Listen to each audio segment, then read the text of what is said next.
All right, so unfortunately, we have to do this on my phone again because the GoPro, I thought I turned it off and I didn't, and it died. So sorry for the different scope of view this time. And thank you, Alan, for being my tripod. Right. So we just saw Nutcracker And the Four Realms. and the Four Realms. I'm assuming they added that second part to the name because they want to make more movies. That's just like something added to it. Yeah. Well, because now they can make Nutcracker and something else. Right. And I hope they don't. No. Yeah. I hope they don't make any other Nutcracker movies, personally. Yeah. Alan, do you agree? Yeah, no, it was like a retread of Alice in Wonderland. No, you know what? It felt more like Chronicles of Narnia to me. Oh, really? Because she I goes like Chronicles of Narnia though. Well, it was like the word I would use to describe this was uninspired. Oh, okay. It's like an uninspired Chronicles of Narnia because she goes through a thing like the wardrobe, and it comes into this world, right? I mean, I guess it's kind of like Alice with the hole, with the rabbit hole. Yeah. Okay, so it's like Alice. But what I was struggling to understand was who is the audience for this movie?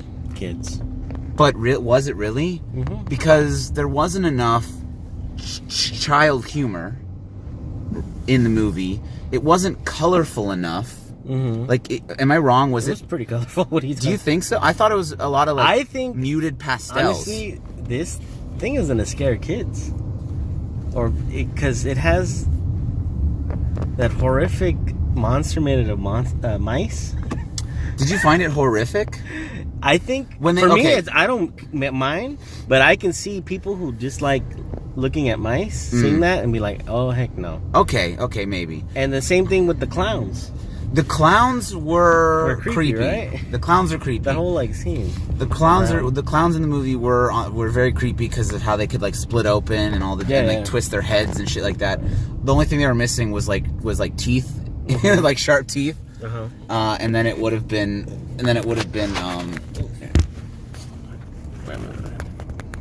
Yeah.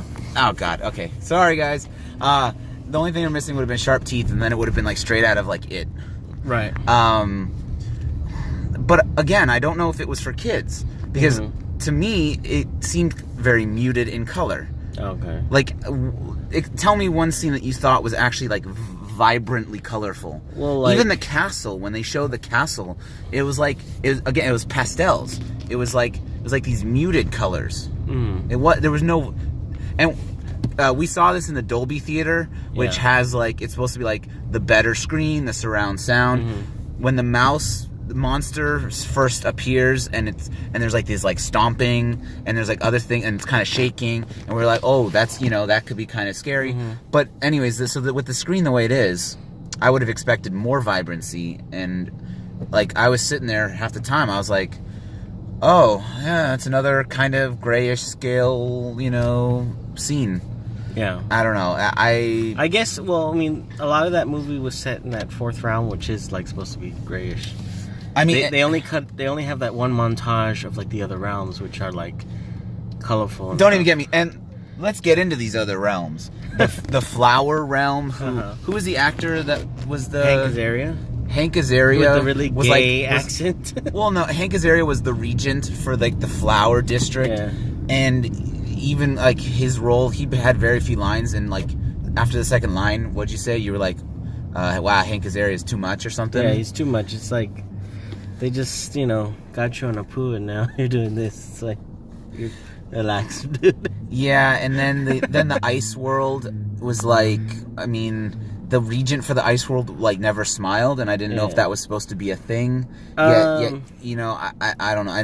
I know, I recognize him, but I don't remember his name. I couldn't tell you who the actor was. Yeah. I mean, I'm not good that often with actors, anyways. But I didn't recognize him. Yeah.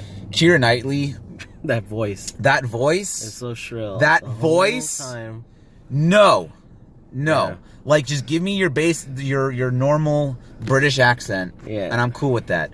But that accent was awful. I couldn't take it. Voice, she did a high pitch, a high thing. It was I couldn't handle it.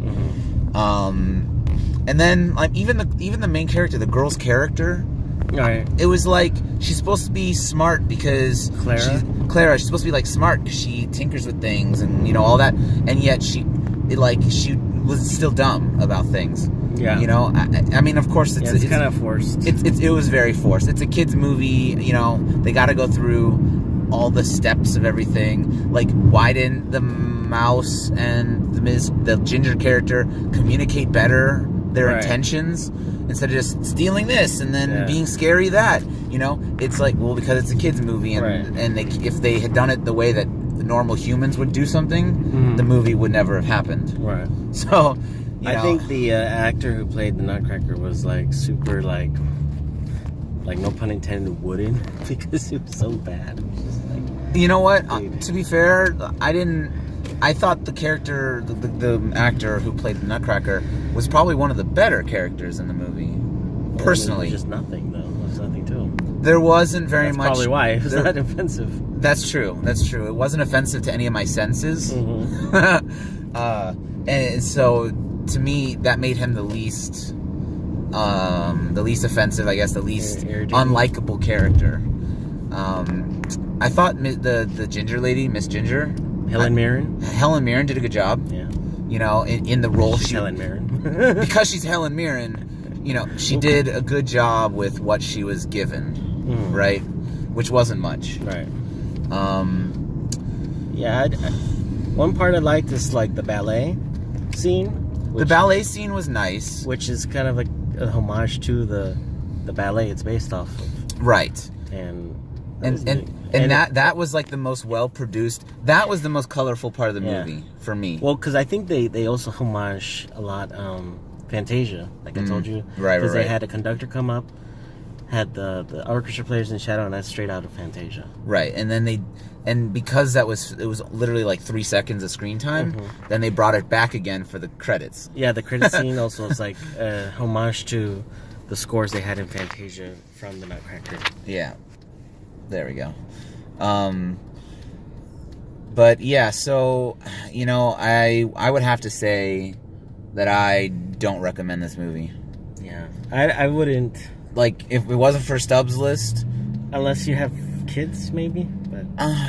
But like, even still, like, wait. unless you have, if you have kids that are afraid, like scared easily, scared of clowns and clowns mice? or mice, no. Even the tin soldiers, like they're creepy, like blanks, the creepy blank stare. What was it? The Santa Claus 2 also had like creepy tin soldiers. Oh yeah. As part of the villains. And then I mean I called the ending there. Oh yeah, I could totally tell. We knew where that was going. Yeah, we didn't. But literally how like the main. So they set up the. I guess we'll go spoilers. Oh, okay, Spoiler alert. Right. The rest of the movie will be spoilers. So now. in the original play, the Rat King is like the bad guy, and you know the wood Nutcracker beats him. But in this one, that's like a false flag. Like the Miss Ginger or Mother Ginger is set up to be the villain along with the rats.